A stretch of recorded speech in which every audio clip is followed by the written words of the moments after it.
शांति। आज की मुरली के कुछ मुख्य पॉइंट हैं। पहला पॉइंट, स्वर्ग में ऊंच पद पाने का आधार पढ़ाई, पवित्रता और पुरुषार्थ है। दूसरा पॉइंट, जो अच्छी रीत पढ़ाई पढ़ते हैं और पूर्ण पवित्र बनते हैं वे रजाई पद प्राप्त करते हैं। तीसरी पॉइंट, आत्मा को पवित्र बनाने के लिए बाप की याद और ज्ञान आवश्यक है। चौथा पॉइंट, गृहस्थ व्यवहार में रहते हुए भी पूर्ण पवित्र बनना है। पांचवा पॉइंट, केवल बाप का बनना पर्याप्त नहीं, पढ़ाई और सेवा भी जरूरी है। ओम शांति। ओम शांति। Good morning. 19/8/2026 की बाप दादा की साकार मुरली। मीठे बच्चे, तुम्हें अभी रूहानी कारोबार करनी है। रूह समझकर हर कर्म करने से आत्मा निरंकारी बनती जाती है। प्रश्न है, स्वर्ग का वर्षा लेने और स्वर्ग में ऊंच पद प्राप्त करने का आधार क्या है? उत्तर है, ब्रह्मा कुमार कुमारियां बने तो स्वर्ग का वर्षा मिल जाएगा, परंतु ऊंच पद का आधार है पढ़ाई। अगर बाप का बनकर अच्छी रीत पढ़ाई पढ़ते रहें, पूरा पवित्र बने तो रजाई पद मिलता है। कोई पूरा पढ़ते नहीं, कर्म बंधन है, पूरा पवित्र नहीं बने और शरीर छूट गया तो प्रजा में भी साधारण पद पा लेंगे। ओम शांति। रूहानी बच्चों को रूहानी बाप समझा रहे हैं। यहाँ रूहानी कारोबार है, बाकी सारी दुनिया में जिस्मानी कारोबार है। वास्तव में कारोबार चलती है रूहों की। आत्मा ही इस शरीर द्वारा पढ़ती और चलाती है, विकर्म करती है। इसलिए पतित आत्मा पाप आत्मा कहा जाता है। आत्मा ही सब कुछ करती है। इस समय सब मनुष्य देह अभिमानी हैं। मैं आत्मा हूँ समझाने बदले समझते हैं मैं फलाना हूँ, यह व्यापार करता हूँ, यह फलानी कौमी क्रोधी है, शरीर का ही नाम लेते हैं। इसको कहा जाता है देह अभिमानी दुनिया। उतरती कला की दुनिया में, सतयुग में ऐसे नहीं होते, वहाँ देही अभिमानी होते हैं। तुमको देह अभिमान बनाया जाता है। अपने को आत्मा निश्चय करो। मैं आत्मा या शरीर रूपी चोला धारण कर पाठ बजाती हूँ। वह एक्टर्स भी भिन्न भिन्न कपड़ा बदली कर पाठ बजाते हैं। बाप कहते हैं, तुम आत्माएं पहले शांति धाम में थीं। तुम्हारा घर है शांति धाम। जैसे हद का नाटक होता है या फिर बेहद का नाटक, सभी आत्माएं परम धाम से आकर शरीर धारण कर पाठ बजाती हैं। आत्माओं का असुल घर है परम धाम। उन एक्टर्स का तो घर यहाँ ही होता है, सिर्फ ड्रेस बदलकर आकर पाठ बजाते हैं। तो बाप बैठ समझाते हैं, तुम आत्माएं हो। बाप तो बच्चे बच्चे ही कहेंगे, सन्यासी बच्चे नहीं कहेंगे। बाप कहते हैं, मैं पतित पावन तुम सभी आत्माओं का बाप हूँ, जिसको तुम गॉड फादर कहते हो। गॉड फादर तो निराकार है। ब्रह्मा विष्णु शंकर को भी गॉड फादर नहीं कहेंगे। उनमें भी आत्मा है, परंतु उनको कहते हैं ब्रह्मा देवताय नमः, विष्णु देवताय नमः। देवताएं क्या करते हैं यह किसको पता नहीं है। बाप ही आकर समझाते हैं, तुम कैसे ड्रामा प्लान अनुसार पाठ बजाते हो। दुनिया एक ही है, ऐसे नहीं कोई नीचे पाताल व ऊपर में दुनिया है। दुनिया एक ही है जिसका चक्र फिरता रहता है। लोग तो कह देते हैं मून में प्लाट लेंगे। बाप समझाते हैं, बच्चे कितने इंसॉल्वेंट बन पड़े हैं। भारतवासी के लिए ही कहते हैं, तुम कितने साहूकार समझदार थे। इन लक्ष्मी नारायण का सारे विश्व पर राज था, जिसको कोई लूट ना सके। वहाँ कोई पार्टीशन आदि नहीं होता। यहाँ तो कितना पार्टीशन है। आपस में टुकड़े टुकड़े पर लड़ते रहते हैं। तुम सारे विश्व के मालिक थे। सारा आकाश, पृथ्वी, समुद्र सब तुम्हारा था। तुम उनके मालिक थे।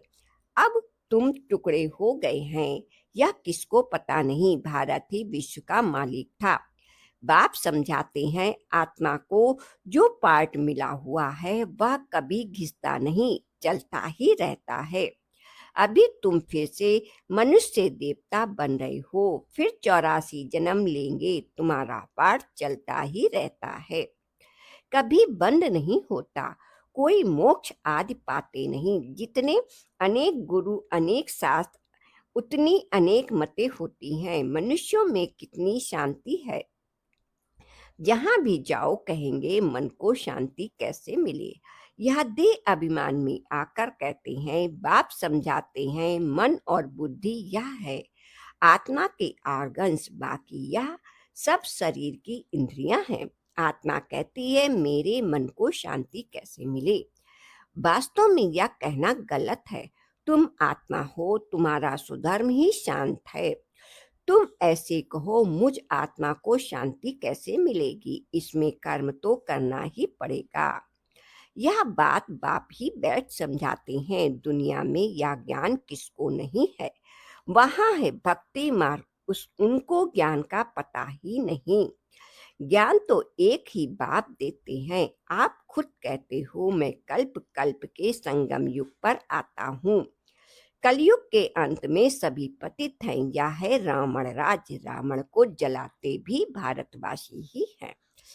बाप पतित पावन का जन्म भी यहाँ है, तो रावण का भी जन्म भी यहाँ है।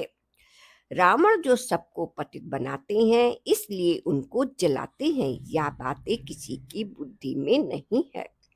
अब भारत में श्री कृष्ण जयंती मनाते हैं। श्री कृष्ण की लीला, भजन आदि करते हैं। अब बाप कहते हैं, वास्तव में श्री कृष्ण लीला कुछ ही नहीं। श्री कृष्ण ने क्या किया, क्या कहते, कंसपुरी में जन्म लिया। अब कंस तो डेविल को कहा जाता है। सतयुग में डेविल कहाँ से आए। तुम जानते हो, श्री कृष्ण की आत्मा जो सतयुग में थी, वह अपने 84 जन्म भोग कर इस समय पतित से पावन बन रही है, अपना पद फिर से ले रही है। वैसे ही तुम कृष्णपुरी में रहने वाले थे, 84 जन्म ले, अब फिर अपना पद ले रहे हो। जयंती मनानी है वास्तव में शिव बाबा की। जो शिव बाबा सबको हेल से हेवन में ले जाते हैं, उनकी कोई लीला है नहीं। कहते हैं कि हे पतित पावन बाबा, आओ, आकर हमको हेल से हेवन में ले चलो। बाप हमारे बाप, बाप आप हमारे बाप हो, तो हम स्वर्ग में होना चाहिए। हम विशेष दुनिया में क्यों हैं, इसलिए बुलाते हैं। गॉड फादर, हमको इस दुख की दुनिया से लिबरेट करो। यह भी ड्रामा में नून है। बाप कहते हैं, इस ड्रामा को कोई जानते नहीं। शास्त्रों में ड्रामा की आयु लंबी लिखती है। नई दुनिया को पुरानी दुनिया बनाना ही है, सतो रजो तमो में आना ही है। यह बेहद की बात है। अभी तुम फिर से विश्व के मालिक बन रहे हो। भारतवासी जो नई दुनिया में थे, वही 84 जन्म का पाठ बजाएंगे। अभी तुम पवित्र बनते हो, बाकी सब मनुष्य पतित हैं।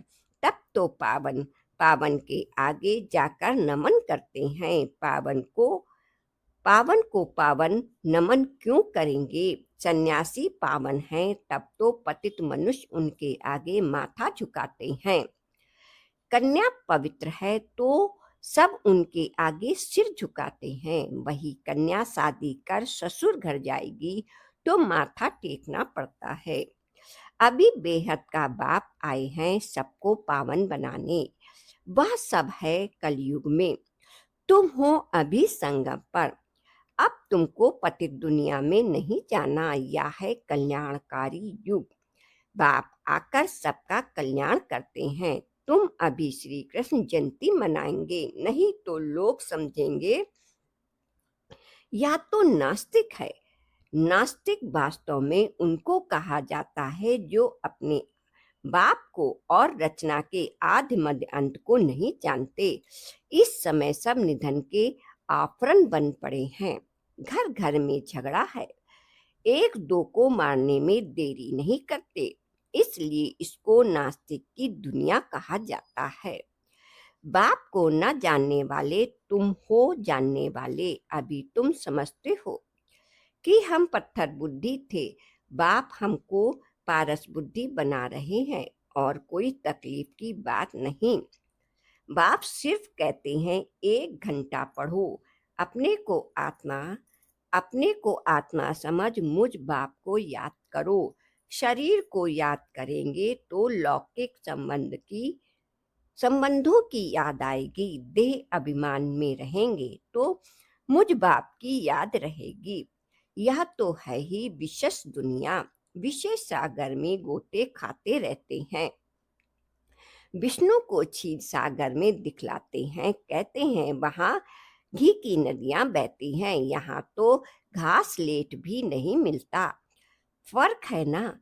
तो तुम बच्चों को कितनी खुशी होनी चाहिए। बाप ही खिवैया है ना। गाते भी हैं नैया मेरी पार लगाओ। यह सब नैयाएं हैं। खिवैया एक बाप ही है। यह शरीर यहाँ ही छोड़ देंगे, बाकी आत्मा को पार ले जाएंगे शांति धाम। वहां से फिर भेज देंगे सुख धाम। परम पिता परमात्मा को ही खिवैया कहा जाता है। बाप की ही महिमा गाते हैं अनेक प्रकार से। अभी तुम पवित्र दुनिया के मालिक बनते हो। श्री श्री शिव बाबा आए हैं श्रेष्ठ बनाने। खुद भगवान कहते हैं यह भ्रष्टाचारी दुनिया है। अभी तुम परम पिता परमात्मा की श्रीमत पर चल श्रेष्ठाचारी बनते हो। कितनी यह गुप्त रमणीक बातें हैं जो तुम बच्चों को ही समझ में आती हैं, औरों को समझ में आएंगी ही नहीं। तुम जानते हो कि अभी देवी देवता धर्म का कलम लग रहा है। जो भी देवी देवता धर्म वाले हैं और धर्म में चले गए हैं वही आकर फिर ब्राह्मण बनेंगे। ब्रह्मा कुमारी बनने बगैर बाप से स्वर्ग का वर्षा ले नहीं सकते। अभी तुम ब्रह्मा कुमारियां स्वर्ग का वर्षा ले रहे हैं। जितना पुरुषार्थ करेंगे कराएंगे उतना ऊंच पद पाएंगे।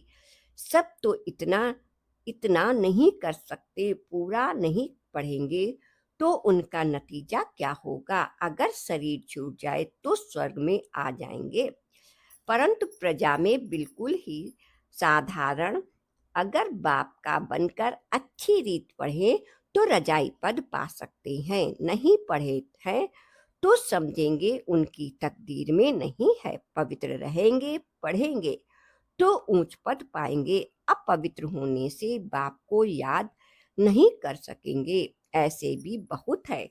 कर्म बंधन का हिसाब जब छूटे, गाड़ी के दोनों पहिया पवित्र होंगे तो ठीक चलेंगे। दोनों पवित्र रहेंगे तो ज्ञान चिता पर बैठ जाएंगे, नहीं तो खिटपिट होती है। कई बच्चे कहते हैं कि बाबा हम तो जानते हैं श्री कृष्ण सतयुग का पहला प्रिंस है, तो क्यों नहीं कुछ माने। अच्छा, हम श्री कृष्ण की आत्मा को बुला भी सकते हैं। अगर खेल पाल करे, रास करेगी और क्या करेगी। गोप गोपियां तो यहाँ ही होती हैं। वहां तो प्रिंस प्रिंसेस आपस में मिलते हैं तो रास करते हैं, सोने की मुरली बजाते हैं। यह सब खेल पाल तुम पिछाड़ी में देखेंगे। यह सब पाठ चलेगा। शुरू में दिखाया गया है, फिर तुम पुरुषार्थ में लग गए हो।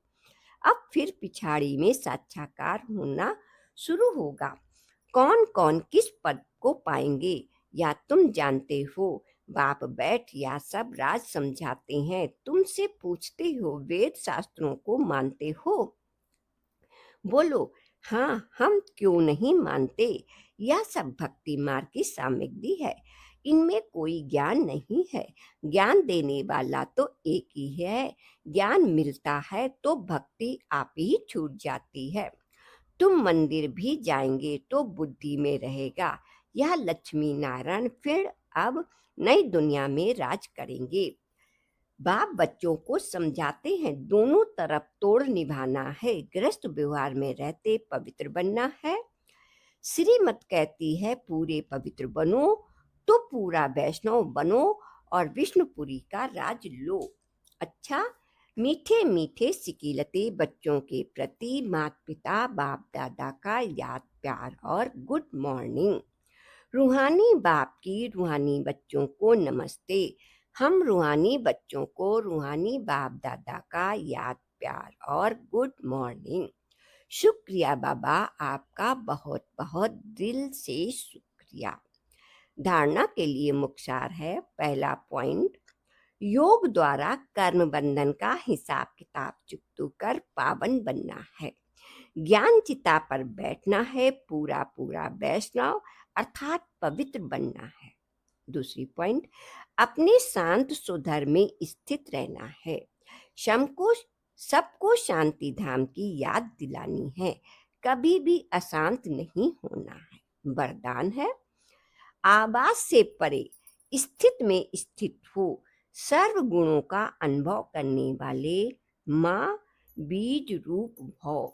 आवाज से परे स्थिति में स्थित हो, सर्व गुणों का अनुभव करने वाले माँ बीज रूप भव। जैसे बीज रूप में सारा वृक्ष समाया हुआ होता है, वैसे ही आवाज से परे की स्थिति में संगम युग के सर्व विशेष गुण अनुभव में आते हैं। मास्टर बीज रूप बनना है, अर्थात सिर्फ शांति नहीं, लेकिन शांति के साथ ज्ञान, अतीन्द्रिय सुख, प्रेम, आनंद, शक्ति आदि आदि सर्व मुख गुणों का अनुभव करना है। यह अनुभव सिर्फ स्वयं को नहीं होता, लेकिन अन्य आत्माओं भी उनके चेहरे से सर्व गुणों का अनुभव कराती हैं। एक गुण में सर्वगुण समाये हुए रहते हैं। स्लोगन है, अच्छाई धारण करो लेकिन अच्छाई में प्रभावित नहीं हो जाओ। अच्छाई धारण करो लेकिन अच्छाई में प्रभावित नहीं हो जाओ। ये अव्यक्त इशारे। अब पवित्रता के बीज को भी समाप्त कर संपूर्ण स्वच्छ पवित्र बनो। पवित्रता आप ब्राह्मण जीवन का अनादि आदि संस्कार है। इस नेचुरल संस्कार से स्वप्न व संकल्प में भी अपवित्रता इमर्ज न हो। संकल्प आवे और विजयी बनो। इनसे भी ऊपर नेचर